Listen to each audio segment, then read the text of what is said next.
Bueno, para comenzar, quiero decirles que este es el último stream del año, el último que haremos específicamente basado en sus votaciones, que pusimos varios temas, todos querían que habláramos de todos estos temas, pero son gran cantidad eh, de temas importantes que eventualmente pienso que en el 2022 hablaremos de todos ellos y tendremos invitados a lo más importante, de lo más interesante en el campo acá de la emergencia y la intensividad pediátrica.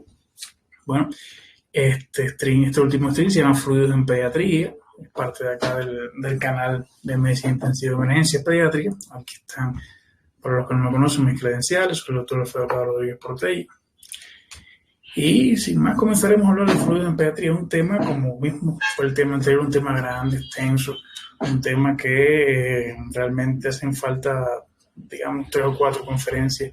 Por eso decidí específicamente hacerlo de fluidos, no adentrarme en el campo de los electrolitos, a pesar de que a la hora que hablemos de fluidos siempre hay que estar hablando sobre todo del sodio. Pero en este caso, a lo mejor lo más probable es que hagamos pequeños cortos sobre los electrolitos por aislado, o sea, un corto de sodio, un corto de potasio, etc. Pues realmente es extenso. Sin más, vamos a comenzar el tema de fluidos en pediatría, como les digo, un tema abarcador. No tengo ningún conflicto de interés a la hora de realizar esta conferencia y lo primero que hay que preguntarse en el caso de la fluidoterapia es realmente cómo funciona, cómo es la fisiología detrás, una breve fisiología, un breve funcionamiento de cómo funciona el agua a nivel del prematuro, o sea, desde el feto prácticamente hasta el niño y el adulto, el niño grande. Cómo va cambiando el agua corporal total, que es la variable que más en cuenta hay que tener en este caso. Principalmente, podemos observar que el agua corporal total, como porcentaje de peso, varía en función de la edad. En este gráfico que tengo por acá, van a ver cómo, teniendo en cuenta desde el nacimiento, pasado unos meses, años, hasta adulto, el agua corporal total realmente cae. O sea, el feto tiene un agua corporal total elevadísima, va desde el 90-95% en algunos casos hasta el 75% en el momento del nacimiento por un lactante que generalmente está al término. Aquí ven las pequeñas variaciones en cuanto al sexo masculino y el sexo femenino. Igual sucede con el líquido intracelular, que está más bien disminuido al nacimiento y va aumentando hasta que se encuentra en una meseta aproximadamente sobre el 40 y tanto por ciento. Acá, un poquito discretamente mayor en el caso del sexo masculino y ligeramente inferior en el caso del sexo femenino. En el líquido intracelular ocurre lo contrario. En este caso hay gran cantidad de líquido intracelular, 60-65%, y va a caer prácticamente hacia los 20 y tantos por ciento en la vida adulta. Durante el primer año de vida el agua corporal total va a disminuir hasta el 60% del peso corporal y generalmente se mantiene así hasta la pubertad. Noten que acá en las diapositivas, para describirles cómo van a ser durante el resto del stream, generalmente van a tener un poquito cargadas de texto, lo cual no se los recomiendo para hacer presentaciones, pero como les quiero dejar la presentación como un documento de referencia, de estudio, incluso para buscar todos los artículos que están citados o libros, acá les dejo los QR. Luego en el canal de Telegram podemos abundar de cómo leerlo, o sea, compartir algunas apps para poder leer mejor los QR. Entonces, esta va a ser la dinámica, todos van a tener esta referencia a nivel de los códigos QR. Entonces, la grasa tiene un contenido de agua muy bajo, un músculo muy alto. Aquí en esta representación específicamente es cómo queda el agua corporal total generalmente cuando ya es en el niño, y en el niño, o sea, a partir de luego de la etapa de recién nacido, generalmente el agua corporal total va a tener el 60%. De ella, su división va a ser de líquido intracelular el 5%, líquido intersticial aproximadamente 15% y líquido intracelular 40%. Hay que tener en cuenta que entre el líquido intravascular y el líquido intersticial, generalmente el líquido extracelular, que sería el 20% de lo que estamos hablando. O sea, en los niños, este pequeño capítulo con sobrepeso es un descenso de agua corporal total, como mismo ocurre con los obesos de manera general. Por lo tanto, es muy importante tener en cuenta esto, sobre todo para todos los cálculos que hacemos en cuanto al balance, porque generalmente los que atendemos niños, incluso los que atienden neonatos, lo atienden desde recién nacidos, donde las necesidades de fluido cambian con los días. Tanto ya sea por las guías NICE, que hicieron su versión 2015 o 2020, hasta por las otras guías con las cuales se administra fluido. Entonces, es muy importante el conocimiento detrás de la fisiología en el caso de los recién nacidos y los pacientes pediátricos para poder administrar fluidos. O sea, en la actualidad se está haciendo cada vez más concienciación o concientización sobre el tema de los fluidos. ¿Por qué? Porque en algunos lugares del mundo se sigue administrando, hay pautas de fluidoterapia que tienen 30, 40 años de edad o no tienen ningún sustento, ninguna evidencia a la hora de administrar fluidos. Sencillamente, desde la resucitación hasta la etapa de mantenimiento se usan de manera errónea, sobre todo en la administración de fluidos, sobre todo el mantenimiento. Entonces acá tenemos lo mismo de lo que estamos hablando anteriormente, o sea, cómo se distribuye el agua corporal total en el líquido extracelular. El líquido extracelular, que sería en este caso el 20% que hablamos con anterioridad, y lógicamente lo que hablamos en aquella pequeña gráfica, el descenso en el feto y el recién nacido, el volumen de líquido extracelular es mucho mayor que el líquido intracelular. Por tanto, este pequeño acápite, la diuresis postnatal normal, da lugar a un descenso inmediato de volumen de líquido extracelular. O sea, lo cual va a seguir una expansión continua de volumen de líquido intracelular. Por eso lo que decíamos, hacia el año de vida, el cociente entre líquido extracelular y líquido extracelular se aproxima a nivel adulto. Al año de vida ya prácticamente tenemos la funcionalidad de la homeostasis, sobre todo de los líquidos corporales de un adulto.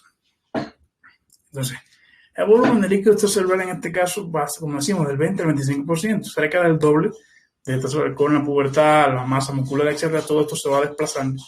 Y realmente con los años se ha descubierto que una diferencia significativa en el volumen de líquido extracelular, en el caso de las niñas y los niños, porque fue una interrogante durante mucho tiempo, generalmente tras la pubertad. Ya los cambios que ocurren luego de la etapa adulto joven, etcétera, los cambios de la obesidad, etcétera, sí van a afectar estos porcentajes.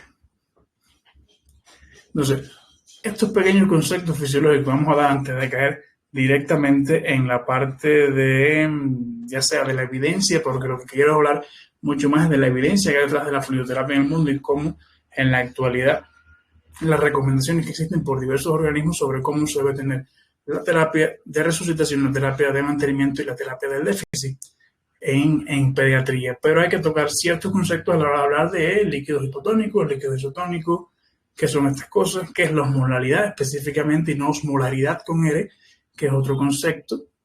En este caso la osmolaridad es por kilo de peso de soluto en fluido, no como el caso de la osmolaridad, que es más bien en un continente, una relación no biológica, que es más bien volumen y soluto exclusivamente. En este caso, aquí observamos que el proceso primario suele ser un cambio en la osmolaridad del líquido extracelular con movimiento resultante del agua hacia el líquido intracelular. O sea, si disminuye una, la otra va a aumentar y viceversa. Esto va a generar un equilibrio en donde están estas membranas semipermeables. Todo esto lo recordamos ligeramente cuando vimos los mecanismos de transporte intracelular, etcétera, la ósmosis. Y lo más importante de este concepto es recordar la osmolaridad normal del plasma. Osmolaridad, recuerda. La osmolaridad normal del plasma es de 285 a 295 miliosmol por kilo. Miliosmol por kilo. Recuerden sobre todo en qué damos la osmolaridad, que es miliosmol por kilo, exclusivamente. Entonces, hay variaciones. Muchos hablan de que puede llegar a 305, 308, 310, las variaciones de la literatura, pero básicamente está entre 280 y 305. Esto sería más bien promediando a una totalmente normal de plasma. Entonces, la osmolaridad se puede calcular de manera general teniendo en cuenta que la extracelular la intracelular se iguala de manera teórica a la extracelular cuando se habla de procesos de cálculo matemático. En este caso, la osmolaridad no es nada más que 2, se puede calcular 2 por el sodio, glucosa, entre 18 por la urea, en este caso el nitrógeno ureico en sangre, entre 2,8. ¿Qué significarían los entre 18 y entre 2,8? Que básicamente estos valores bioquímicos para la fórmula están en miligramos por decilitro, tanto la glucosa como el BUN, y al dividirse entre 18 la glucosa y dividirse entre 2,8 el BUN, realmente lo vamos a tener milimol por litro los que trabajamos con ese sistema de unidad. O sea, los que utilicen la fórmula directamente con miligramos por litro no tienen que hacer la conversión. Y existe otro concepto interesante que es la osmolaridad efectiva o tonicidad realmente. En este caso va a ser muy sencilla, o sea, 2 por el sodio por la glucosa. Y ahí va a tener realmente la osmolaridad efectiva. Es importante calcular el cálculo todos los días en la unidad de cuidado intensivo. Vamos a hablar luego de las recomendaciones que tenemos, que existen a la hora de reponer fluidos, de calcular fluidos, etc. En este caso, la osmolaridad es, yo diría, obligatoria a la hora de analizar los fluidos y los líquidos que se van a administrar en los pacientes pediátricos. Otro concepto antes de caer en la evidencia son las soluciones. ¿Qué es una solución hipotónica? ¿Qué es una solución hipertónica? ¿Qué es una solución isotónica? Acá, como dice, es aquella que tiene una concentración de solutos menor, en este caso, es otra solución. Cuando estas se van a encontrar, lo mismo que decimos de la osmolaridad, separadas por una membrana semiimpermeable, el resultado neto es la salida del líquido de la solución hipotónica a la otra, hasta que se igualen ambas concentraciones. Eso básicamente sería, en este caso, una solución hipotónica. Solutos menor que otra solución. O sea, los líquidos hipotónicos son aquellos que generalmente tienen, si hablamos que la osmolaridad plasmática en este caso es de 2,75, o sea, más de 2,85, o sea, se consideran hipotónicos, tienen menos de 2,75 milimol por litro. O sea, los ejemplos clásicos son soluciones glucosadas a 2,5, soluciones salinas a 0,45%. En este caso, tendría, si tenemos en cuenta que la solución salina tiene 77 equivalentes por litro y divalente, cloro y sodio, en este caso 77 serían, en este caso, 154 miliosmol por litro, una solución hipotónica, para que vean de dónde viene el cálculo, en este caso de los iones, que nos da como resultado la molaridad. La solución salina 0,33%, la solución al 2,1, al 1,1, o sea, estas mixtas que fabricamos generalmente en la sala. O sea, las soluciones que tenemos como ejemplo acá, la solución dextrosa 5 con cloruro de sodio 45%. Las soluciones isotónicas, que generalmente son parte de las que más utilizan misma concentración de solutos que cualquier otro tipo de solución. O sea, 2 mezclas en igual concentración y no hay ganancia o pérdida de volumen, los líquidos se mantienen de cada compartimento, permanecen en su lugar. En este caso tenemos un ejemplo del Ringer lactato y las soluciones isotónicas. Esta es una pregunta clásica que hace todo el mundo, una pregunta clásica. Las soluciones, por ejemplo, la dextrosa 5 en agua activada tiene una osmolaridad de aproximadamente 2,75 milimol por litro. Miren la diferencia, en este caso, de un recipiente, como hablamos de osmolaridad con R, que es milimol por litro. Ya cuando estamos a nivel plasmático hablamos de osmolaridad, que es milimol por kilo. ¿Entendieron la diferencia? Importante. En este caso, ¿qué decía? La dextrosa en el continente, en el frasco, tiene una osmolaridad, en este caso 2,75, 2,95. Si usted la clasificaría, sería isotónica. Pero si usted la administra exclusivamente, como la dextrosa realmente se metaboliza rapidísimo, va a quedar prácticamente todo este componente de agua libre y se va a comportar exclusivamente como una solución hipotónica, muy hipotónica en este caso. Entonces, otros ejemplos de solución salina, de soluciones isotónicas clásicos serían la solución salina a 0,9%, permiso, y perdón, las soluciones mixtas de glucosada con salino a 0,9% y el Ringer lactato. Las soluciones hipertónicas, como su nombre lo indica, tienen mayor concentración de soluto que cualquier otro tipo de solución en ese continente. Cuando una primera concentración tiene más sodio que una segunda, la primera es hipertónica comparada con la segunda. Entonces, en el cambio donde hay una membrana semipermeable pasa del líquido de la segunda hasta la primera, hasta que las dos igualen su concentración. Entonces, básicamente, las soluciones hipertónicas son más de 2,95, más de 300 milimol por litro. Aquí tenemos una de las que más utilizamos, las soluciones hipertónicas, que sería la solución hipertónica al 3%, los concentrados de eso del 17,7%, el manitol, la dextrosa al 20, al 40, al 50%, que a veces siempre a veces existe la duda de cuando tienes un paciente que necesita soluciones hipertónicas de dextrosa al 30%, si realmente va a generar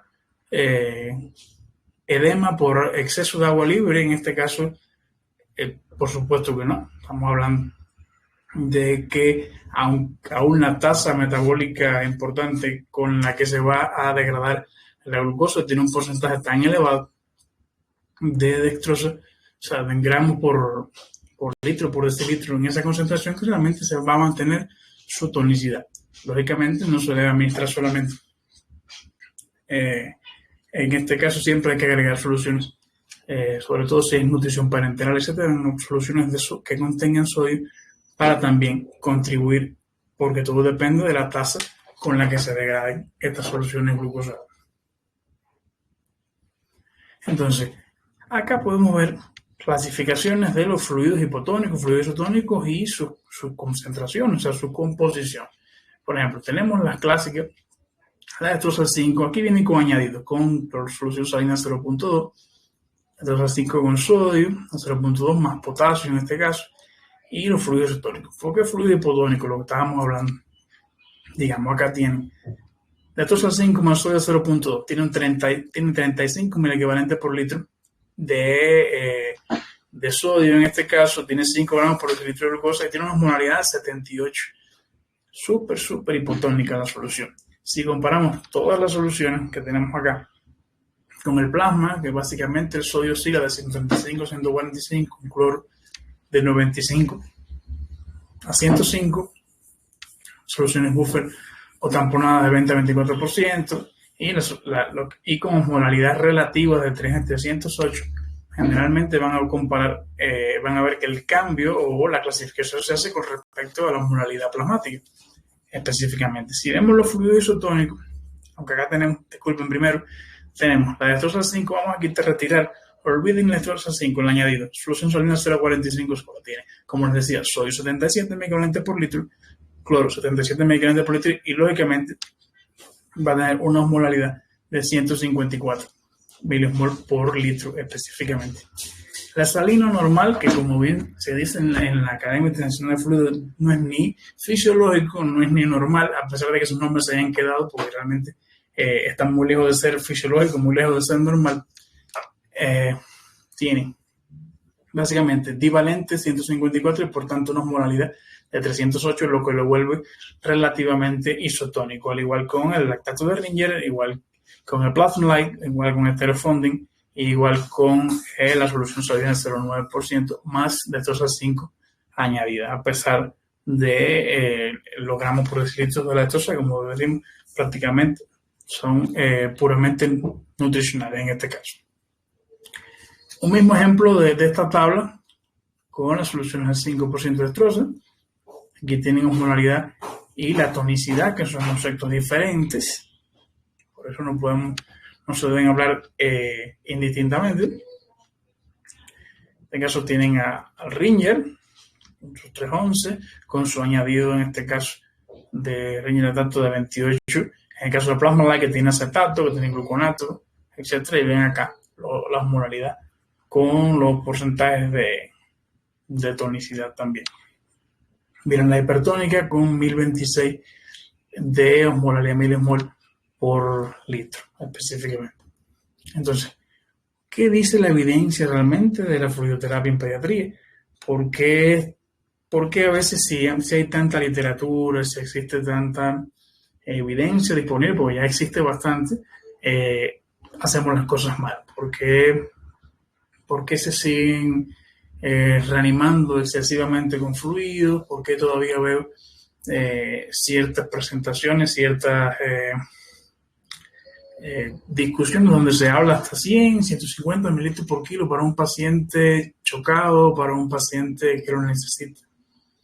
¿Qué tan lejos? ¿Por qué seguimos hablando de líquido de mantenimiento para todos los pacientes? ¿Por qué seguimos utilizando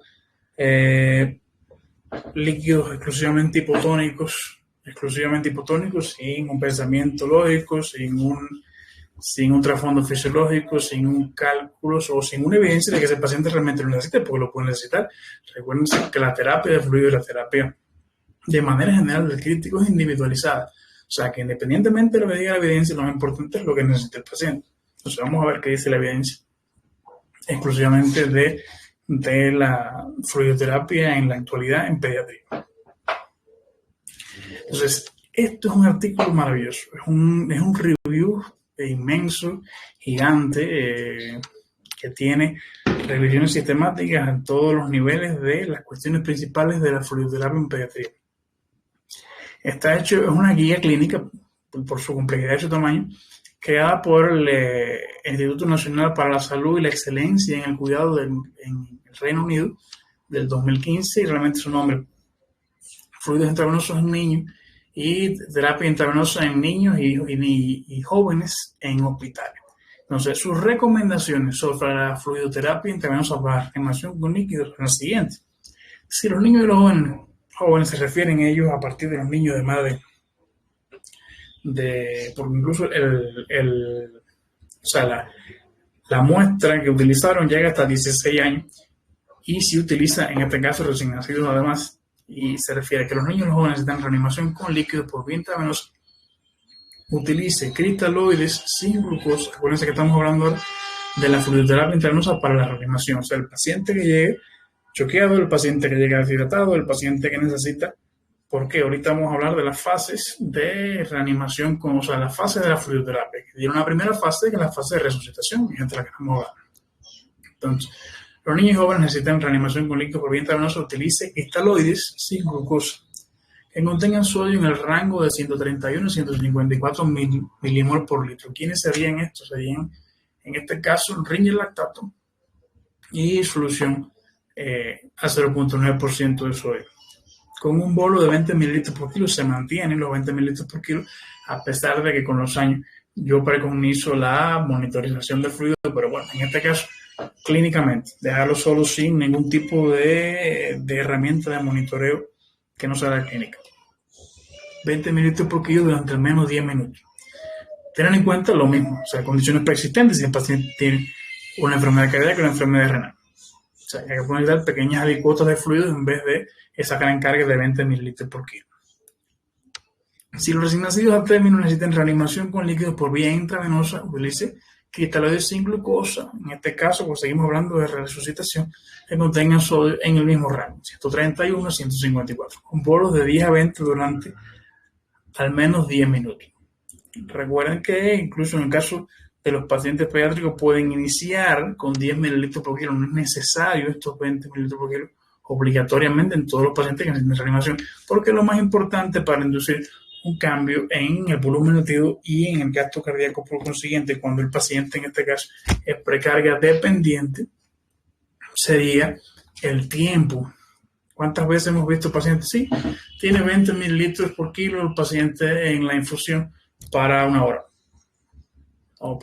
No, o sea, yo quiero realmente ver el cambio, la variación de volumen latido con repercusión ya sea en la perfusión de este paciente o cualquier objetivo que yo me planteé, que es una de las cosas más importantes, un objetivo a la hora, cómo yo voy a perseguir ese objetivo después que administro fluido.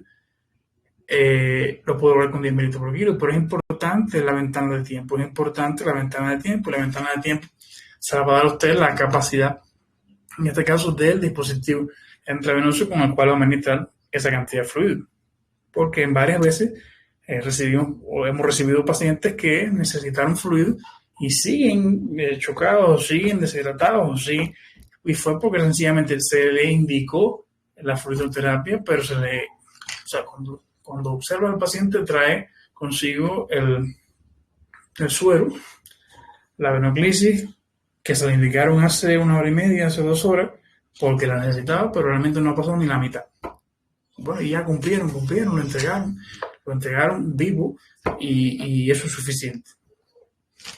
Seguimos. Entonces, del mismo estudio, en el caso de la fluidoterapia para la reanimación, no usar tether starch, en este caso cualquier tipo de almidón, no exclusivamente cualquier tipo para la reanimación con líquidos en pediatría. No está recomendado, ni por estas guías, ni por la Asociación Americana de Pediatría. En este caso, reevaluar los recién nacidos a término, los niños, etc. Después de completar el bolo de líquido intravenoso y decidir si necesitan más líquido. ¿Cuántos de ustedes realmente se detienen en el paciente y no siguen a veces exclusivamente órdenes, exclusivamente protocolos de 20, 20, 20, le pongo 10, le pongo 20? Esas cosas que realmente son mecanizadas y realmente los pacientes no se benefician para nada de ello. O sea, incluso hay pacientes que usted se tiene que poner un objetivo. Este paciente yo le administro fluido porque mi objetivo es que tiene cambios en la perfusión distal. O sea, un paciente que trae líquido reticular que tiene un relleno capilar en 7 segundos, sospecho quizás una anoxia infecciosa y quiero mejorar esa perfusión en la microcirculación. Exclusivamente quiero ver ese cambio. Si después de esos 10 minutos con 10 mililitros por kilo, el paciente tiene un cambio, realmente el paciente, al menos en esa clínica, que como siempre le repito, todos mis residentes, la clínica maravillosa, etcétera, pero es ultra sensible y poco específica. Pero en ese caso, tengo una objetividad con la cual voy a parar. Entonces, buscar en el caso del paciente, si necesita más de 40 o 60 mililitros por kilo de fluido, busque el consejo de un experto, en este caso, el equipo de cuidados intensivos pediátricos o un profesional con mayor experiencia en el caso del manejo de los fluidos de reanimación en el paciente grave o crítico. ¿Por qué digo esto? Porque en las guías de sepsis, en el último consenso sobre algún tipo de consenso infeccioso de sepsis y shock séptico, tanto en neonatos en pediatría del 2017, se sigue recomendando hasta 60 mililitros por kilo en aquellos pacientes o que tengan signos de sobrecarga de volumen, en este caso crepitante, hepatomegalia, etcétera, de tener la reanimación. Yo no quiero volver a ver en ninguna otra literatura ni 100 ni 200 mililitros total, porque realmente se ha demostrado que este es el umbral más fiable. De hecho, ya noten que no es 60 exacto, le ponen de 40 a 60 mililitros. Hay que observar. Ya el paciente que necesita un poco más que esto, un paciente que necesita ser ultra monitorizado para saber qué está pasando con este tipo de paciente, hasta qué punto está choqueado este paciente y hasta qué punto estamos obviando otras situaciones subyacentes que realmente no están. A lo mejor es un paciente que no va a ser respondedor a volumen y ya está en su meseta, ya no es su gasto cardíaco, no es precarga dependiente, precarga independiente, y la reanimación de un fluido lo que está generando es daño a mediano y largo plazo. Por lo tanto, es un paciente que posiblemente sí su objetivo es aumentar la tensión arterial o su objetivo, digamos, sea generar una mejoría en ya sea la perfusión de este paciente, etcétera, no va a depender exclusivamente del fluido. Y es un stopping point para realmente ultra monitorizar. Entonces, específicamente las guías sobre la fluidoterapia intravenosa ya en niños, en este caso no sería exclusivamente, ya veamos atrás la resucitación, la recomendación. En este caso, el mantenimiento se sigue recomendando, a pesar de que es del año 1957, que todavía, en el caso más clínico posible, sigue siendo la tasa de cálculo de mantenimiento de rutina de fluido en niños pediátricos y jóvenes, sigue siendo la fórmula de Holiday-Segar, que más adelante, cuando hablamos de terapéutica, nos referiremos a ello. Tener en cuenta otra situación que observé cantidad,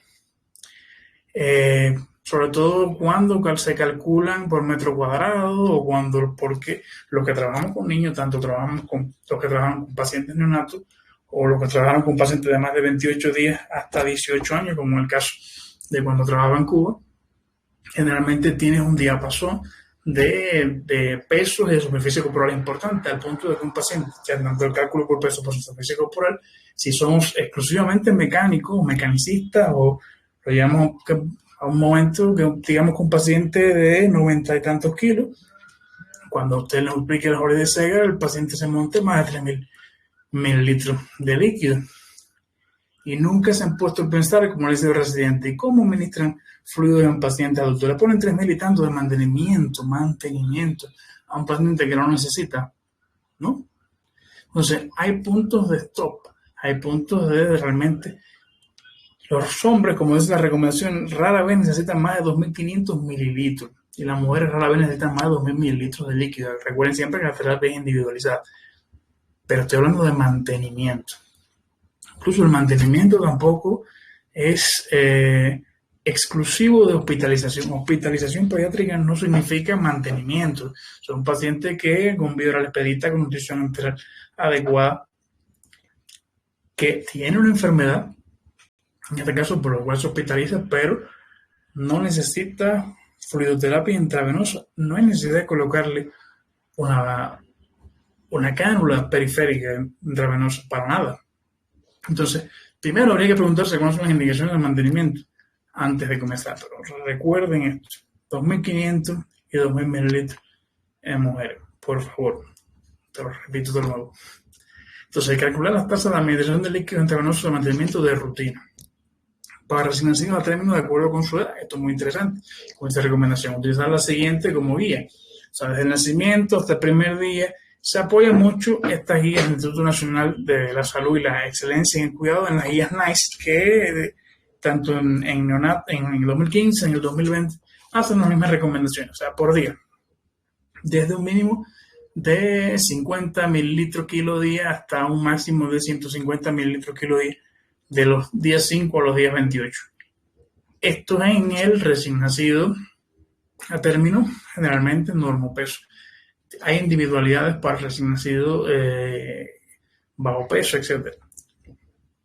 Por tanto, si los niños y jóvenes necesitan líquidos intravenosos para el mantenimiento, la misma recomendación. El mantenimiento se repite que lo ideal serían fluidos cristaloides isotónicos que contengan sodio en un rango de 131 a 154 millimol por litro.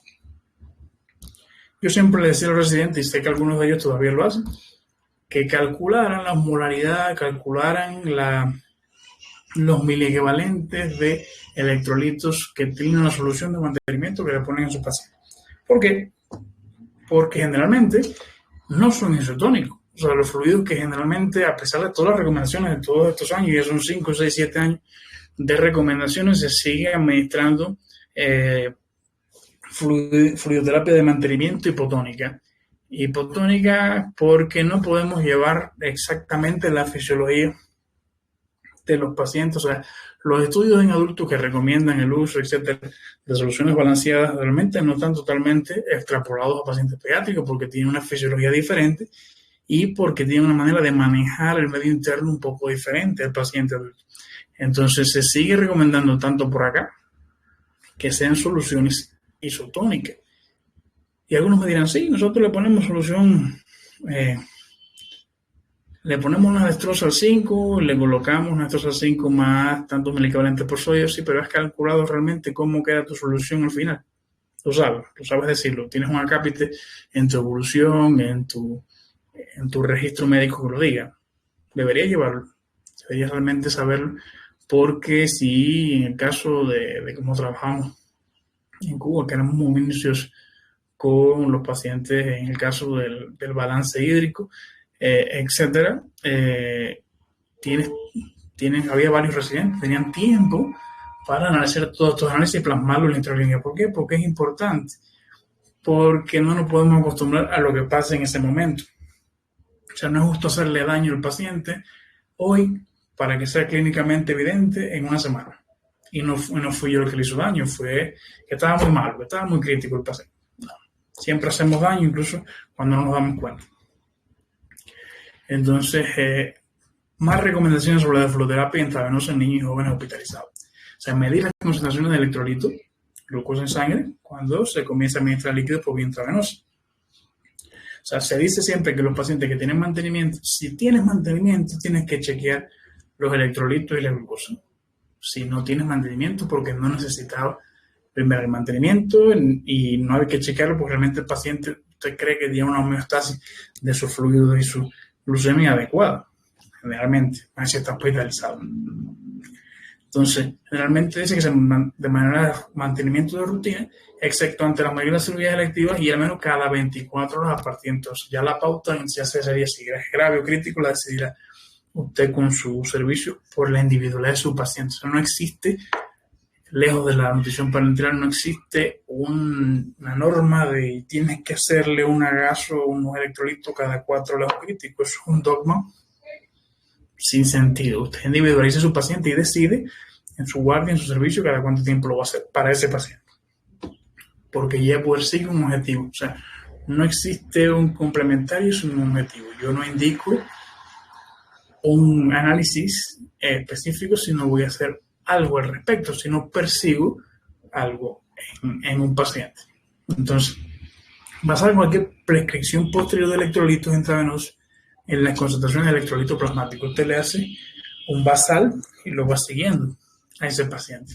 Y después administra fluidoterapia de mantenimiento en base a su paciente. En el caso de recién nacido, atrevido necesitan en líquido intravenoso para el mantenimiento de rutina. Lo mismo que esteroide isotónico de 131 a 150 miligramos por litro, pero en este caso la necesidad de glucosa a kilominutos tan elevada y por tanto se asocia esta misma cantidad de contenido de sodio en el mismo fluido con una concentración de glucosa del 5 al 10%.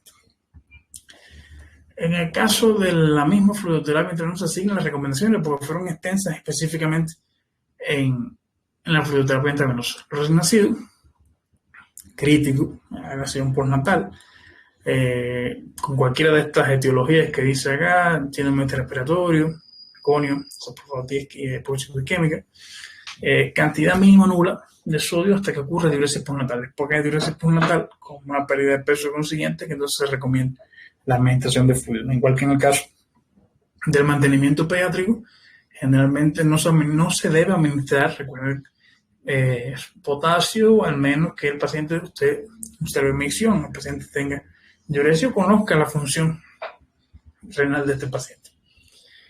Si existe un riesgo de retención de agua asociada con la secreción de hormona antidiurética, no es motivo, considerar lo siguiente: restringir los líquidos 50-80%. De esto hablaremos un poco más adelante cuando entremos en terapéutico, y calcular la base de las pérdidas sensibles dentro del rango de 300 a 400 mililitros metro cuadrado, más el gasto urinario para esta situación. Y la otra situación, la otra recomendación, cuando utilice superficie corporal para calcular la necesidad de líquido, calcule pérdidas insensibles dentro del rango de 300 a 400 mililitros metro cuadrado, 24 horas más la producción de orina, que a veces obviamos esto. O sea, a veces se realiza un balance hídrico neto sin considerar las pérdidas insensibles, sin considerar el agua, tanto los ingresos de agua metabólica de oxidación, de considerar todas estas, si está en ventilación mecánica, si tiene oxígeno suplementario, si tiene oxígeno con humidificación, etc. O sea, es grande el balance bien hecho hídrico de todos los días. No es sencillamente todo lo que entra y todo lo sale, o sea, el neto. En el caso de las recomendaciones para terapia de fluidos intravenosos de reemplazo y redistribución, entramos en otra categoría. Si los atletas recién nacidos terminan, de los niños y los jóvenes, siempre acuérdense que se habla de todo este concepto de la muestra que utilizaron, necesitan líquidos por vía intravenosa, ajustar la predicción de líquido por vía intravenosa, lo que hemos hablado siempre, individualizar, además de la necesidad de mantenimiento, tener en cuenta los déficits, excesos de líquido y electrolitos existentes, pérdidas continuas, consultar pérdida continua en un paciente que tiene una ostomía, tiene una gastrostomía, tiene una ileostomía, tiene una sonda nasogástrica, tiene incluso una pleurostomía, por la cual está perdiendo líquido, o por ejemplo la distribución anormal en un paciente que usted observa que está hematoso de un día hacia otro. Si puede monitorizar el peso sería ideal, sobre todo cuando hablemos de la situación de la sobrecarga de fluido. Considerar cristaloides isotónicos nuevamente, o sea, todo el tiempo se habla de las recomendaciones tanto en la resucitación, en el mantenimiento y en las terapias de reemplazo y redistribución, o sea, el déficit en este caso, de que tengan sodio de 131 y 154 milimol por equivalente por litro en este caso, como la solución salina. Y utilizar el cloruro de sodio 0,9 que contenga potasio para reemplazar las pérdidas en curso cuando usted va a calcular o sea, tiene mantenimiento, más déficit, más pérdidas continuas. En este caso, hace todo ese cálculo, entonces individualiza la terapia de reemplazo para su paciente. Pasar cualquier prescripción de líquido posterior en la concentración de electrolito plasmático. Estas son las recomendaciones. Las mediciones de glucosa en sangre. O sea, no tiene que ser una fluidoterapia, ya sea en este caso el mantenimiento de manera fija. Este paciente, digamos que tenga una cierta tendencia a la hiponatremia, si lógicamente estamos recomendando soluciones cristaloides isotónicas para evitar sobre todo la hiponatremia y usted, en este caso, a un hipotónico le pone soluciones hipotónicas, imagínense. Para eso es que usted pauta. O sea, ¿a qué me refiero? A que un paciente que usted administra una solución de mantenimiento, de reemplazo, redistribución para cambiar un cierto trastorno hidroelectrolítico, no tienen que pasar 3 o 4 días para que cambie la solución de mantenimiento. Parece una broma, pero lo he visto. Pacientes que tienen la misma solución todos los días, independientemente, incluso los volúmenes. Y eso que hemos mejorado muchísimo esos volúmenes, el mismo volumen, todos los días. Es un paciente que ya se alimenta, es un paciente que ya tiene expedita la viola para ingerir líquidos, etcétera, incluso tiene electrolitos normales. Entonces, individualización y prescripción basado en electrolitos plasmáticos es un gol estándar que voy a recomendar en este caso. La otra gran recomendación, o digamos la otra gran recomendación, no, digamos que la otra gran guía práctica que hay que citar a la hora en este caso, los fluidos de mantenimiento en pediatría sería la guía del 2018 de Leonard Feld de la Asociación Americana de Pediatría y que concuerda con la guía inglesa. En este caso, la Asociación Americana de Pediatría recomienda que los pacientes de 28 días a 18 años requieren fluidos de mantenimiento de soluciones isotónicas, lo vuelvo a repetir, que tengan cloruro de potasio y dextroso adecuado, porque esto va a disminuir de manera significativa el riesgo de desarrollar hiponatremia. El 2018, calidad de evidencia a fuerza de la recomendación fuerte, o sea, una fuerte recomendación. Yo lo voy a repetir hasta el cansancio en este stream. Fluidos isotónicos para pediatría. Después podemos, en el momento que discutamos, que hagamos las preguntas, todas las interrogantes que ustedes deseen, pero yo soy muy exclusivo por eso solo traigo a colación estudios pediátricos o estudios en población pediátrica, no estudios en población adulta extrapolados a población pediátrica. Estos fueron estudios y recomendaciones, review, etcétera, realizadas en pacientes pediátricos.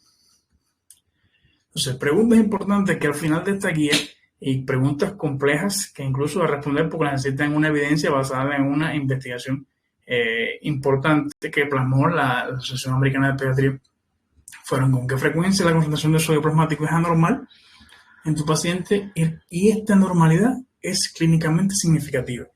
De ahí salen investigaciones maravillosas. El uso generalizado de fluidoterapia intravenosa de mantenimiento isotónico en el entorno de cuidado intensivo reducirá o eliminará, ya que le hemos recomendado tanto, la hiponatremia o eventos neurológicos relacionados con la hiponatremia. Aumentará el uso generalizado del glutamato hasta el 9, ya lo estamos promoviendo tanto en pediatría para la fluidoterapia intravenosa de mantenimiento en el entorno de cuidado, la acidosis metabólica, clínicamente significativa. O sea, esta recomendación, ese miedo que se le tiene tanto a la solución salina de que su componente divalente de cloro, que es uno de los enemigos del equilibrio ácido-base, te genera una acidosis metabólica y preclorémica, que siempre ha sido el temor. Luego de preconizar tanto la solución salina en pediatría, hay que ver. Son soluciones isotónicas balanceadas superiores a la solución salina hasta el 9. Las soluciones isotónicas balanceadas ahora mismo en adultos están siendo el boom, digamos de cierta forma. Son uno de los que más estudios se están realizando, sobre todo en la International Fluid Academy, para determinar realmente si son superiores o no a la solución salina. De hecho, se han hecho ya varios estudios al respecto, los compartiremos luego en el canal los estudios de las soluciones balanceadas. Las soluciones balanceadas, para que ustedes tengan una idea de qué se refieren antes de que hablemos de eso más adelante, son soluciones que tienen una diferencia de iones positivos. O sea, recuérdense que en ácido base están los conceptos de Henderson-Hasselbalch y después la propuesta de Stewart, que realmente fue la diferencia de iones fuertes en este caso. ¿Qué significa más o menos que sean balanceadas? Es que sean más bajas en cloro, específicamente. Y más específico que su composición en miliequivalentes de cloro sea inferior a, en este caso, el sodio. ¿A quién tenemos por acá, por ejemplo? En este caso tenemos al al Ringer lactato, a Plasma Light, serían este tipo de soluciones. Entonces, la pregunta aquí serían si las balanceadas serían superiores a la solución salina 0,9 para el mantenimiento en un ambiente condensivo pediátrico. La otra pregunta: ¿con qué frecuencia deben los médicos controlar las concentraciones de sodio sérico cuando un paciente está con fluidos de mantenimiento y para pacientes con alto riesgo de anomalías de sodio? Otra pregunta importante. Todas estas preguntas las recomiendo la Academia Americana de Pediatría como para generar ulteriores investigaciones al respecto, porque realmente la interrogante es importante. Permiso y perdón. Entonces, seguimos con la evidencia. La evidencia en este caso ahora, ¿qué tan salinos son tus fluidos? O qué tan salados sería más bien el nombre correcto. Todo este estudio es un estudio del 2020 que sale a colación de luego de las dos grandes guías anteriores que recomiendan el uso de solución salina, disculpen, de solución salina, de soluciones isotónicas para los mantenimientos pediátricos. Las conclusiones del estudio fueron que de manera general parece que sí, los hospitalistas pediátricos, los médicos pediátricos están siguiendo las guías clínicas de la Asociación Americana de Pediatría del 2018 sobre fluidos. ¿Por qué? Porque está siendo más probable que elijan fluidos isotónicos que fluidos hipotónicos, incluso en escenarios de exceso de hormona antidiurética. Y luego del estudio se determinó que el uso de líquidos isotónicos será mayor con el aumento de la edad y los líquidos hipotónicos se eligen con mayor frecuencia en el periodo neonatal. Aquí viene por indicaciones cuál utilizar más. En el caso de los pacientes menores de 28 días, como pueden ver, los fluidos que más utilizaron fueron fluidos hipotónicos. En este caso, cloruro de sodio al 0,45%, tanto en gastroenteritis, meningitis, bronquiolitis, y en los pacientes aquí hace un corte de 6 meses y 13 años de edad, como pueden ver, fluidos isotónicos, y específicamente cloruro de sodio 0,9%. Acá tenemos igual los porcentajes donde más se utilizó las soluciones isotónicas versus las soluciones hipotónicas. Menores de 28 días se utilizó mucho cloruro de sodio al 0,45%, que es lo que estábamos hablando. Y un gran uso extenso de 1 a 18 años, el 85%, en este caso de las soluciones, estamos hablando de mantenimiento. O sea que sí se están, el mundo sí se ha añadido a las recomendaciones de tanto la Asociación Americana de Pediatría como las guías inglesas a la hora de los fluidos de mantenimiento en este caso. Entonces, la controversia, que se la pueden ver en este libro que está lo más interesante, que es el Pediatric Care Texan Study Guide, Second Edition, que lo hemos compartido en el canal, sobre en pediatría, salina o balanceada. Recuerden lo que le dije de la balanceada. O sea, la preocupación es la misma preocupación que se extrapola a adultos. Si estamos utilizando tanta solución salina 0,9, tanta solución salina 0,9 en el caso del mantenimiento, realmente crearemos complicaciones adversas como la acidosis metabólica hiperorémica, la vascondición renal, una micción retardada, etcétera, etcétera. En pacientes pediátricos. Entonces, el beneficio que se le atribuye a balanceada sobre la solución salina isotónica es principalmente en pacientes adultos, sépticos, con lesión renal aguda y terapia de reemplazo renal previo. O sea, que si se dan cuenta, no estamos analizando ni siquiera la misma muestra. Yo no puedo tener un estudio tan diferente, o sea, extrapolar totalmente esa conclusión en pacientes adultos a pacientes pediátricos. Por lo tanto, tengo que hacer un estudio exclusivo de balanceada versus salina a 0,9 en pacientes pediátricos para responder esto. Y no está claro si es aplicable a niños con depresión de volumen, en el caso de las balanceadas. Se van a diferenciar sobre todo por tener cantidades variables, en este caso de agentes buffer o tampón. ¿Por qué? Porque tiene el lactato como el Ringer, porque tienen acetato gluconato como el Plasma Light, y esa es su principal virtud, digamos, de cierta forma. Pero miren este ejemplo que interesante. Una solución salina 0,9, que como sabemos tiene 154 miliequivalentes por litro de sodio, tiene más sodio que en el plasma, realmente, ¿no? Sí, el plasma, no decimos que nuestro plasma tiene 135, 145 básicamente de sodio, pero el resultado da una osmolaridad normal, mientras que el Plasma Light tiene 140 de sodio, más adecuado plasmático, lactato de Ringer 100 y lactato de Ringer y el lactato rinde 130 mililitros de sodio, disculpe. Son ligeramente hipotónicos cuando los relacionas con el plasma, pero el riñe y el lactato en particular pueden agravar la hiponatremia y generalmente deben evitarse en pacientes hiponatrémicos, en aquellos con alto riesgo de edema cerebral. ¿A dónde voy con esto? Que no es lo mismo la situación de, o sea, el análisis que se tiene que hacer en la actualidad no es específicamente una solución, digamos, in vitro no es la palabra adecuada, digamos que acá en el frasco, que cuando realmente la administramos, cómo realmente se distribuye, cómo realmente es absorbida los electrolitos, cómo realmente hay un intercambio, cómo se genera una nueva modalidad, no, disculpen, se cambia, hay un shift en la modalidad plasmática a partir de la solución infundida.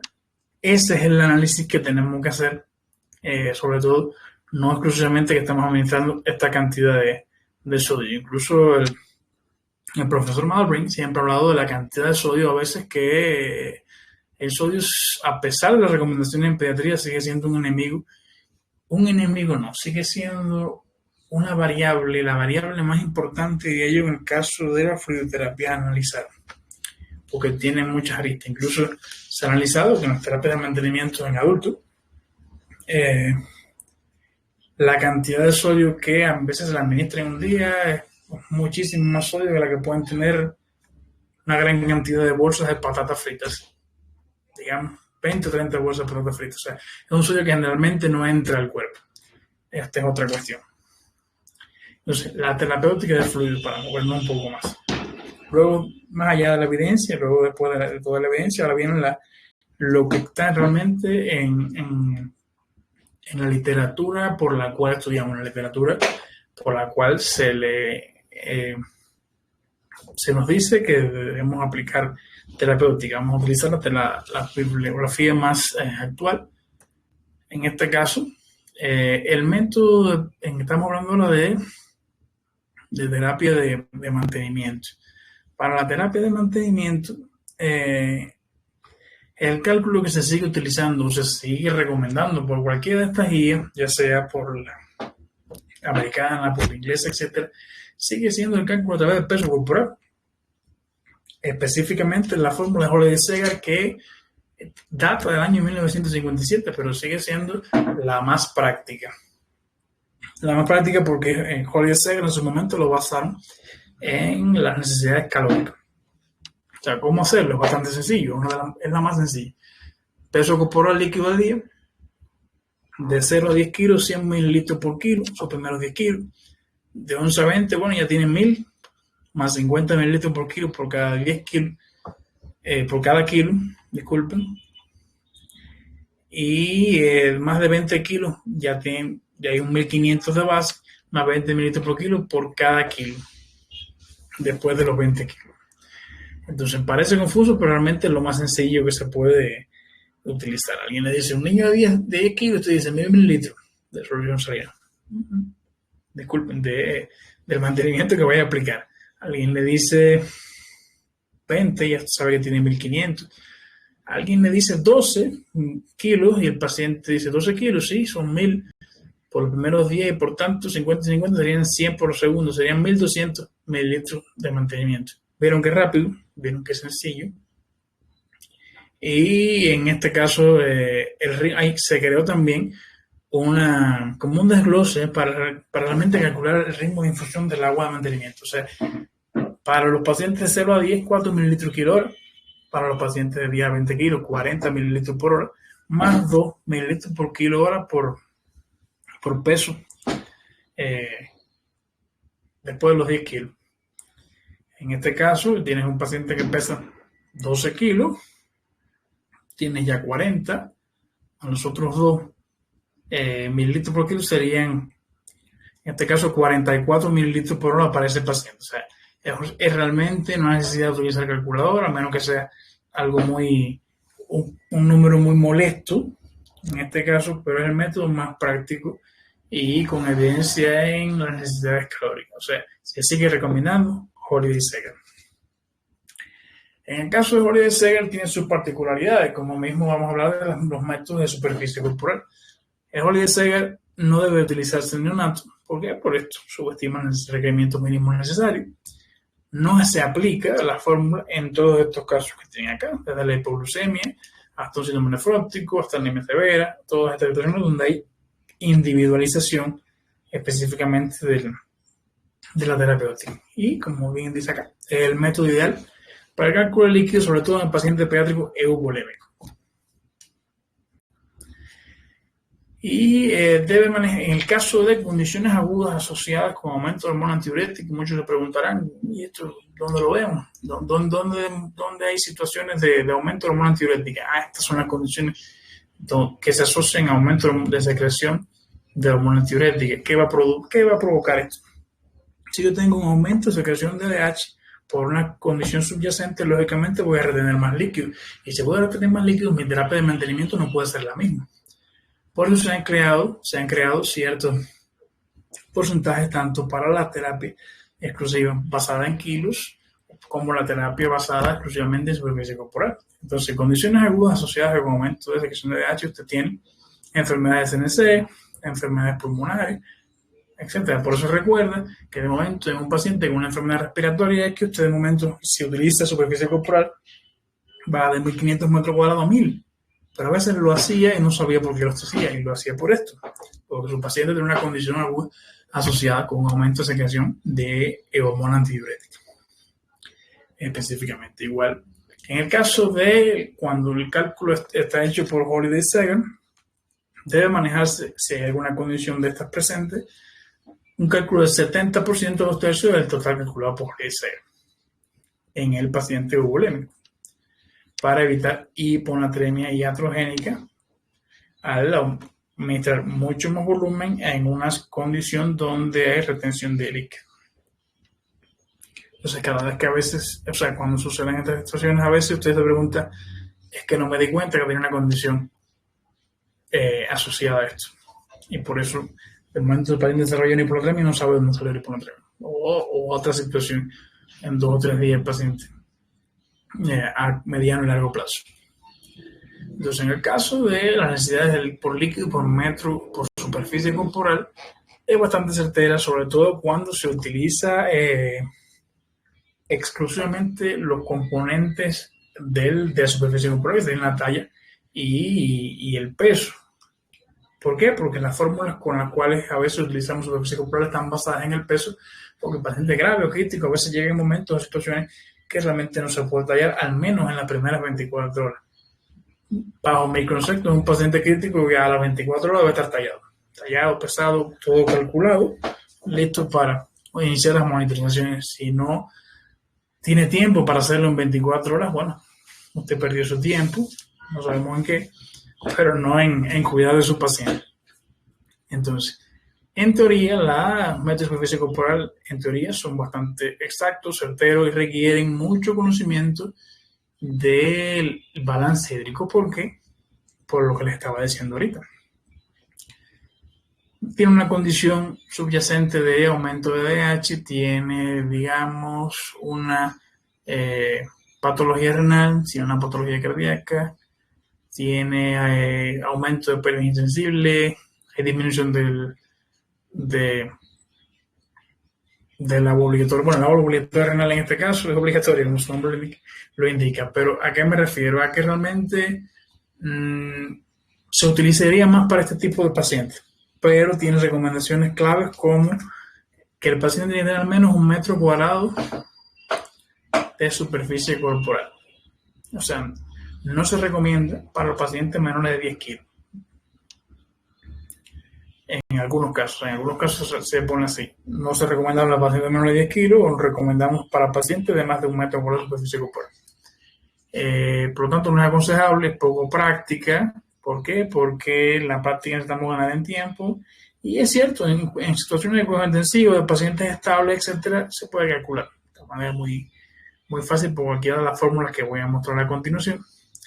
Pero generalmente la cantidad esta de 1.400, 1.500 mililitros por metro cuadrado en el paciente eubolémico o paciente estable generalmente está constituida por la suma del agua obligatoria renal, que va a ser de 600, 800 mililitros, por metro cuadrado de 70 mililitros kilo día, 70-90. Las pérdidas insensibles de 400-600 mililitros metro cuadrado o de 35-45 mililitros kilo día, para un total de 1.400-1.500. O sea, ajustándose incrementos o decrementos acorde a lo que siempre hacemos todavía, hasta catabolismo, patología, etc. En este caso. La fórmula más recomendada sería, pero miren qué fórmula tan incómoda, tan molesta. Pero bueno, es una fórmula más bien para el estudio, una fórmula para la recopilación de datos. Yo lo utilizo mucho para la recopilación de datos de paciente crítico. Se le muestra que en este caso la raíz cuadrada de la altura por el peso entre 3.600. Fórmula práctica no lo es para nada. En el caso de la superficie corporal, fórmulas prácticas basadas exclusivamente en kilos para calcular la superficie corporal serían menores de 10 kilos, peso por 4 más 9 entre 100, y mayores de 10 kilos, peso por 4 más 7 entre peso más 90, que es una de las que más se utiliza cuando vamos a estimar superficie corporal en pacientes mayores de 10 kilos y no tenemos la talla. Pero, les repito lo mismo, su paciente lleva 2 días en la sala acostado en una cama y usted no sabe la altura. Si no sabe la altura, no puede calcular una serie de cosas, ni variables hemodinámicas, no puede calcular variables de función renal. O sea, de ese paciente usted no sabe ni el 35%, 40% de su monitoreo sistémico. Sencillamente porque no sabe la altura. O sea, la altura es importante para después de la resucitación, sobre todo. Entonces, en el caso de la terapia de reposición, en caso de, ya estamos hablando de paciente que tiene diarrea, porque estamos hablando de terapia de reposición, no de mantenimiento. Es el paciente que tiene un mantenimiento y ocurre una pérdida o hay una pérdida continua de fluidos, específicamente de una parte específica que tiene un contenido. En este caso, diarrea, que tiene un gran componente, tiene pérdida de sodio importante, de potasio, que vienen los componentes de la composición media líquida de la diarrea, de bicarbonato. Se pierde mucho bicarbonato en diarrea. Y las estrategias en este caso que recomienda, en este caso, donde es la cita del Nelson Pediatrics en su 21 edición, sería una solución glucosada medio con solución salina, glucosada medio, más 30 mil por litro de carbonato de sodio, más 20 mil por litro de cloruro de potasio.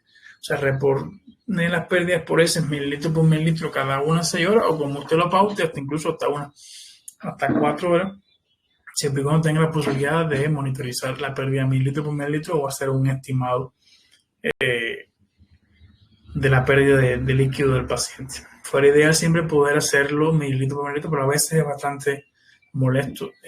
Generalmente siempre recomendamos al que es el que tenga su fluidoterapia de mantenimiento y se le calcule o se prepare en una segunda bolsa esta solución para la reposición. Y generalmente cuando el paciente incluso un paciente que está crítico, un paciente que está grave, porque lo llevó hasta el acidótico, o etcétera, en este caso la diarrea de manera continua, tenemos a mano para que siempre en enfermería pase esta solución en la cantidad que nosotros deseamos, más allá del mantenimiento. O sea, el mantenimiento más la terapia de reposición en este caso. ¿Por qué? Porque es un paciente que, independientemente de que lo tenga con un cierto tipo de fluidoterapia de mantenimiento, le está perdiendo, digamos, esto, que no está en el mantenimiento, digamos que está perdiendo esto mucho más rápido de lo que el mantenimiento fundamental, y por tanto hay que reponer. Y en el caso de vómito o pérdidas nasogástricas, que a veces no son tantas como el vómito, tiene mucho más pérdida que el cual se desplaza a través de la sonda nasogástrica, a pesar de que viene del contenido gástrico. La compensación media de líquido gástrico viene en cantidad de sodio, potasio y lo que más perdemos cuando vomitamos, que es cloruro. Al perder cloruro en gran cantidad, vamos a desplazar nuestro equilibrio ácido básico, sino es alcalemia metabólica en este caso, al menos de manera inicial, cuando la pérdida es exclusiva de cloruro. Igual que en el caso de la sonda nasogástrica, a veces tenemos drenajes nasogástricos de pacientes que están con débitos amplios de más de 150, más de 200 mililitros. Y a veces nos preguntamos que por qué está el carótido. Bueno, imagínense ustedes, ¿por qué está calor? 90.000 equivalentes por litro. Imagínense si ese paciente está así y está bajo un régimen de ventilación mecánica. A veces empieza a haber acidosis respiratoria como consecuencia en pacientes con liberaciones de trigger, y no sabemos que incluso pudo haber desencadenado esta situación, porque no lo controlamos desde un inicio, no sabíamos que fue por la alcalosis metabólica. Entonces, la reposición de las pérdidas mantenidas en solución salina, básicamente, a 10 microlitres por litro de cloruro de potasio, aportar un poco más de cloruro, y las necesidades son suplidas fácilmente con el sodio cloro del 0,9%. Reponer pérdida de mililitros cada unas 6 horas. En el caso de adaptación a la fluidoterapia de la función renal alterada, en este caso, en situaciones de oliguria y anuria, reponer las pérdidas insensibles del paciente de 25-40% de mantenimiento con fluoxetina o más glucosa 5%, fluoxetina a 0,45% y reponer mililitros por mililitro, sobre todo en aquellos pacientes incluso cuando se establezca totalmente el daño renal agudo, que a veces seguimos empecinados en que el paciente necesita fluido y el paciente tiene hace tiempo instalada su injuria renal aguda, y lo que estamos haciendo es daño. Lo único que hay que responder es a veces el exceso de diuresis, siempre y cuando su paciente usted asesore su estado de volumen. En el caso de poliuria, sea una fase final de un daño renal agudo, fase final no, fase de recuperación en este caso más bien, reponer las pérdidas sensibles igual, 25-40 el mantenimiento, calcular, o sea, más mantenimiento más el 25% de ese mismo mantenimiento, con una glucosalino 0,45% que incluye ambas cloruro de potasio. Sí, tiene que incluir cloruro de potasio. Claro que el señor sí necesita incluir cloruro de potasio porque lo está perdiendo también de manera importante. Además, está monitorizando los electrolitos, sobre todo, y esto es vital, medir electrolitos en orina para guiar, para chequear función tubular, para chequear sobre todo también cómo andan los cocientes de osmolaridad sérica, osmolaridad urinaria, etcétera, calcular otro tipo de gradiente extratubular de potasio, pérdida de fracción de ingestión de sodio, toda esta situación.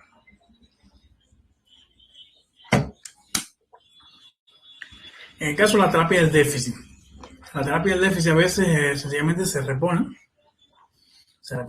pero no se hace un análisis clínico de si su paciente tiene una hidratación leve, si tiene una moderada, si tiene una grave, no, a veces no se hace.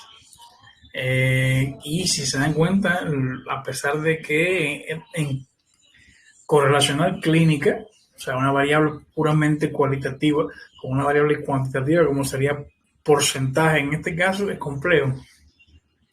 Es complejo, pero si se dan cuenta, la leve, como bien dice, es menos del 5%, se especifica siempre cada caso en lactante y en niño, mayor o adulto, taquicárdico, descartamiento oligúrico, sediento. Este niño lo tenemos acá. Eso es una leve. La leve la vemos todos los días en un departamento de emergencia, todos los días, todo el tiempo. Es la que más se ve.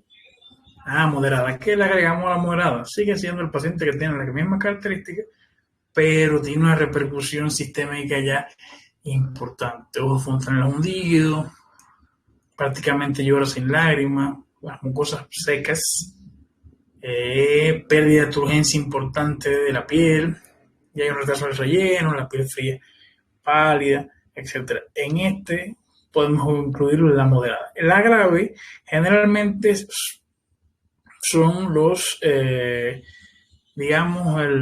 la repercusión sistémica con daño específico en órganos importantes como el sistema nervioso central, que ya va a haber depresión del sistema nervioso central, pasamos de un relleno capilar prolongado a una piel con mottling importante, la piel prácticamente ha perdido casi toda su turgencia, hay hipotensión, hay anuria, o sea, una situación grave, como su nombre lo indica.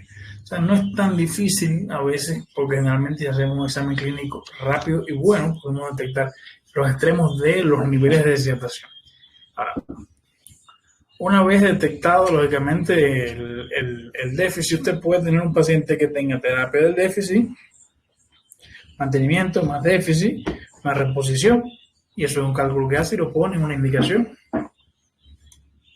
En este caso, en el tratamiento de deshidratación de manera general, recuérdense que no hablé de, en este caso, traté de dejar a mi amigo el sodio lejos de la conversación, porque es tan hermoso hablar del sodio que necesita su propia conferencia o su propia presentación. En este caso, la hidratación con líquido, restablecer el volumen intravascular es lo más importante. Líquido isotónico, recuerden las recomendaciones, solución salina, lactato, 20 mililitros por kilo en 20 minutos, aceptado. Yo exclusivamente le pondría 10 mililitros por kilo, pero estamos hablando de un paciente que ya está depletado de volumen, lo vamos a describir así. En 20 minutos y repetir mientras es necesario hasta los umbrales que le dije. Generalmente hasta 60 mililitros por kilo sin sobrecargar el volumen. Calcular, restablecimos el volumen intravascular de este paciente. ¿Cómo? Tenemos nuestro objetivo. Tensión arterial, en este caso se tiene una grave, conciencia. Hay algunos signos que van a tardar un poco más, pero esos son signos inmediatos. Nos podemos dar cuenta el aspecto del niño, incluso un paciente que estaba somnoliento, un paciente que comienza a hablar, un paciente que comienza a orinar, que es una cuestión muy importante. Luego de restablecer el volumen intravascular, que es lo más importante, pasaremos a calcular la necesidad de líquido en 24 horas. Que tendríamos en este caso el mantenimiento, como lo discutimos anteriormente, ya sea por Holiday Segar, más el déficit de volumen. O sea, mantenimiento más el déficit. Mantenimiento más, en este caso, el niño que tenía una grave, en este caso, el 10%.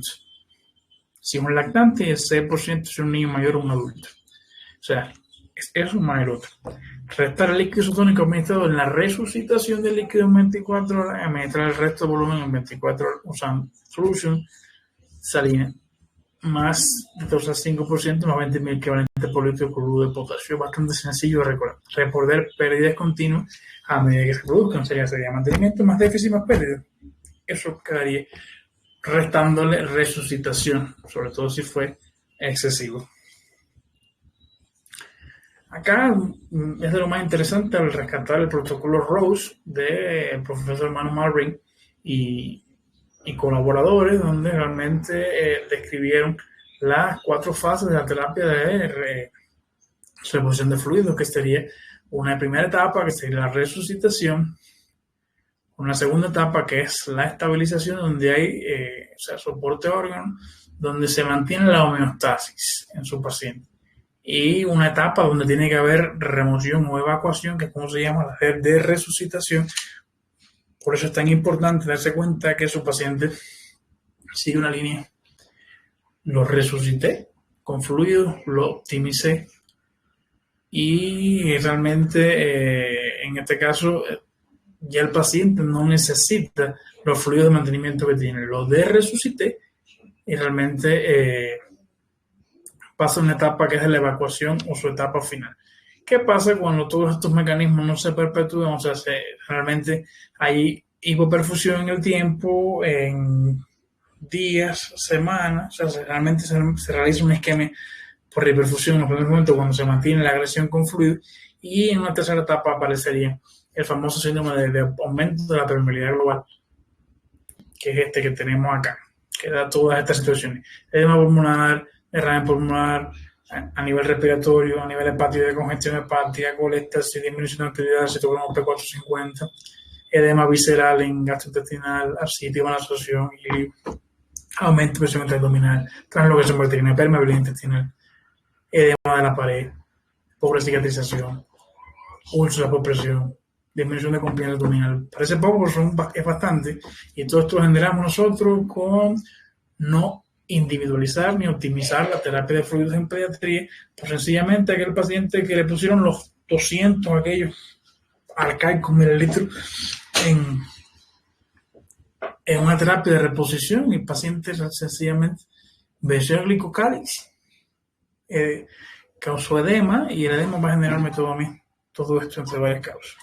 Y eso no lo veo hoy. Eso a lo mejor fue en el departamento de emergencia y lo veo yo a los 3 días en la terapia intensiva con síndrome respiratorio. Al cual alguien echa la culpa a una neumonía, o al cual alguien echa, y fue sencillamente los líquidos. Vemos un edema miocárdico, algo de lo que realmente no se habla mucho. Vemos una situación con pacientes con disfunción diastólica, con presiones venocentrales elevadas, con presiones oclusivas de la pulmonar elevada, con disminución del retorno venoso, disminución de volumen latido, disminución de gasto cardíaco, depresión miocárdica, y le echamos la culpa a otra situación, le echamos la culpa a una miocarditis, y realmente fueron los fluidos, igual que a nivel sistema nervioso central, aumento de presión intracraneal, edema cerebral, y no pensamos que fuimos nosotros con los fluidos, nunca lo pensamos, a veces, si hiciéramos una encuesta de cuántas veces pensamos que la causa de ciertas complicaciones son por los fluidos, muy pocos. Yo diría que la fluidoterapia vendría siendo como el último porcentaje de esa encuesta. Entonces, el mnemónico planteado también por Malbrandt y colaboradores, el mnemónico a recordar a la hora de administrar fluidos también en pediatría es TROLL, por sus siglas en inglés. Sería desde acá, desde la T hasta la L, TROLLS. TROLLS vienen teniendo una consideración especial. Número 1, tipo. ¿Qué le voy a poner? ¿Un cristaloide o un coloide? ¿Balanceada o no balanceada? ¿Cuál necesita mi paciente? Eso es bastante rápido. Ya nos dijimos que se recomienda sobre todo en pacientes por la evidencia administrar un cristaloide, en este caso, que puede ser no balanceado. En el caso de la solución salina, puedo escoger, lo escogí. Cristaloide no balanceado en este caso. ¿Cómo lo voy a administrar? Que es el rate o ritmo de infusión. 4 mililitros por kilo en 10 minutos, 20 mililitros por kilo, porque en este caso están hablando de un adulto acá, 20 mililitros por kilo, o 10 a 20 mililitros por kilo en un paciente pediátrico, pero tomo la decisión, pero tengo las variables en mente. ¿Cuál es mi objetivo? Que a veces no tenemos objetivo a la hora de administrar fluido. Normalización de la macrocirculación, o sea, que tenga presión arterial adecuada, que disminuya la frecuencia cardíaca con la que llevo, que mejore su gasto cardíaco, que mejore la microcirculación y la perfusión. ¿Y cuáles son mis límites? Si tengo estas 4 variables en la cabeza, ¿cuáles son mis límites? Aumentar la presión venosa central, mejorar el agua extravascular pulmonar, o disminuir, en este caso aumentar. O sea, ¿cuáles son mis límites? ¿Hasta dónde llego? ¿Qué herramientas de monitorización tengo yo en mi sitio de trabajo o en mi terapia intensiva para monitorizar mis límites? ¿Hasta dónde voy a llegar? Para iniciar cualquier tipo de terapia de desescalación o desescalamiento o evacuación. Y realmente hay que tener en cuenta algo que viene en el libro de Controversias Actuales de Pediatría Crítica y Care de Christopher Manto Prieto, que realmente recuerda cómo se va a fundamentar toda la sobrecarga de volumen. Aquí tienen los esquemas de cómo ocurre generalmente la filtración entre las relaciones de la presión hidrostática a nivel intersticial y la presión hidrostática a nivel capilar. Como disminuye una, aumenta la otra, ocurre la filtración, y como a nivel venoso, por ejemplo, en aumento de la presión oncótica a nivel capilar, con disminución de la presión oncótica intersticial y por consiguiente un aumento de la reabsorción. ¿Dónde se quiebra todo este equilibrio? Lógicamente, cuando hablamos en el caso de la famosa sobrecarga o el fluid overload, la sobrecarga de fluidos en pediatría, que sigue siendo un tema del cual no se habla mucho. Acá tenemos generalmente cómo ocurre desde el intersticio hasta el fluido intravascular, pasando por el glicocálix, el intercambio de fluidos, o sea, la participación del glicocálix en esta situación, y lo que se conoce además como espacios subglicocálix. Son pequeñas hendiduras, pequeños orificios en las células endoteliales y potencial espacios debajo de este glicocálix. Entonces, luego de esto, alguien propuso un modelo revisado del principio de Starling, que, como se va a ver, la presión aerostática va a ser mayor que la oncótica en las arteriolas precapilares, favoreciendo el movimiento de agua hacia el glicocálix y, por tanto, dentro del fluido intersticial.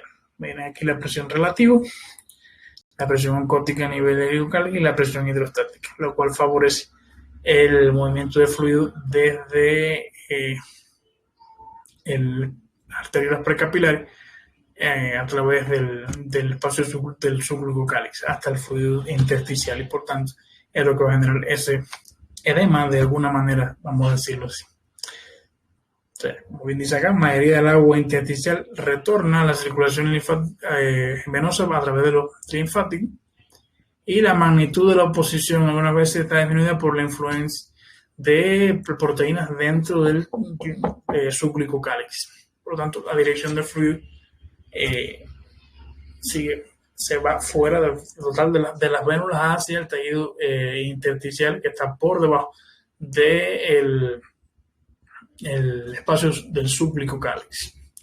Entonces, todavía queda mucho por aprender del glicocálix, sobre todo en pediatría. Hay mucho que aprender, hay mucho que investigar todavía para averiguar cómo realmente se genera toda esta sobrecarga, cómo la injuria o cómo prevenir incluso la injuria, analizando la anatomía y fisiología en este caso. Entonces, aquí tienen métodos pediátricos para estimar el balance hídrico, más bien la sobrecarga de volumen. Tienen métodos basados en fluido y métodos basados en peso. Desde ingresos y egresos, métodos basados en fluido, entre el peso de admisión en cuidados intensivos por 100 porcentaje, y ingresos y egresos, peso de admisión en el hospital, o sea, cuando primero entró al hospital, y ingresos utilizando en este caso peso seco en la UCI.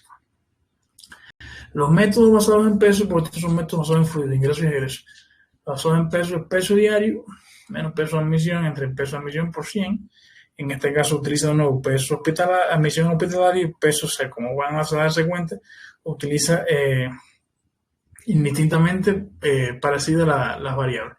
En este caso, de manera general, en esta misma revisión sistemática donde se trató sobre carga de fluido, se concluyó que en la revisión sistemática el porcentaje que más aparece es generalmente paciente con más del 10%, o sea, paciente con más del 10%.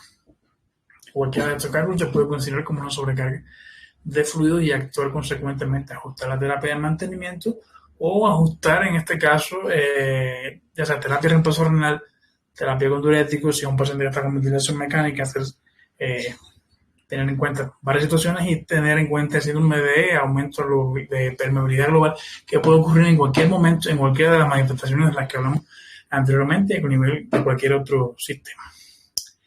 Es muy amplio, como les decía, el tema de la fluidoterapia es gigantesco. Realmente hacía falta más de una conferencia para poder hablar al respecto, pero tratar sobre todo de hablar de la evidencia que existe al respecto sobre la fluidoterapia. Acá tenemos nuestros contactos para que, sobre todo el canal, donde ya casi somos 2.000 suscriptores, podemos hacer preguntas, etc. Estaré compartiendo todos los documentos de los cuales se hicieron referencia en el stream. Acá tenemos nuestro recientemente creado página de Facebook y de YouTube, donde los esperamos a todos para que formen parte de esta gran familia, y el 2022 va a ser un año muy interesante en cuanto a docencia y difusión de conocimientos en medicina intensiva y emergencias pediátricas, y solo ahora espero, como luego, sus preguntas y sus interrogantes al respecto.